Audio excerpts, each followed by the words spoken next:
I know you've brought some tips with you, so let's crack on. What do you suggest? Okay, well, I think my top tip for everybody is to really focus on staying hydrated. I think, if there's one thing that's going to help you feel and look your best over Christmas, it is making sure that you're drinking plenty of water, keeping hydrated. Because even mild dehydration can lead to headaches and sluggishness and tiredness.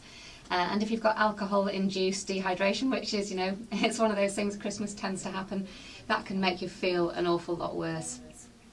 So making sure you're drinking plenty of water before, during and after your Christmas event, so always making sure you've got water on hand, maybe carry a small bottle of water around with you, and just make sure that if you are having a night out, then alternate your alcoholic drinks with some non-alcoholic drinks.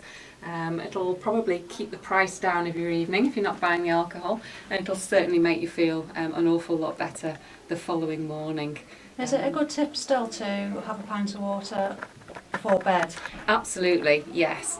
Before bed, and to have a glass with you by the side of your bed as well, because there's nothing worse than waking up in the middle of the night and feeling really, really dehydrated and Like having to get out of bed. yeah.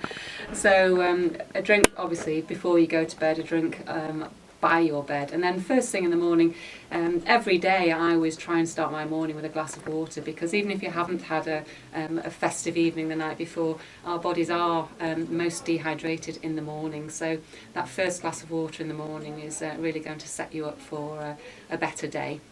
One of the other things about water is that in our brains, the trigger between both hunger and thirst are very, very similar. So a lot of the time when we actually think we're hungry, we're thirsty. So having a glass of water and making sure that you're properly dehydrated can also stop you from overeating at this time of year, because you won't necessarily believe that you're as hungry as you are if you're taking the water first. I always heard that if you feel hungry, you should have a glass of water first. Absolutely. Yeah. Yes. And because a lot of the time, hunger is actually thirst. Yes, Yeah. that's correct, definitely. And I'd also say when you're eating a meal, is also to have a glass of water on hand.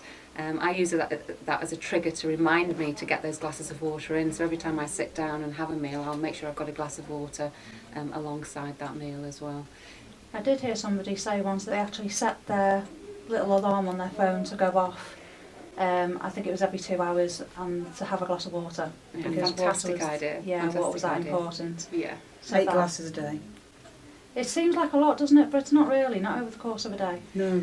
But it depends, of course, what you're doing as well. I mean, if you're out and about exercising, you may need more than that. If you're working in an air-conditioned office, if you're jetting off to somewhere warm over the Christmas period, then airlines they really dehydrate you. That's recirculating air, so make sure you get plenty of fluids on board on your flights as well. But it's one of those things that it can be tricky to get those 8 glasses of water in, but once you start building up the habit and getting into a routine of drinking that water, then it just becomes second nature.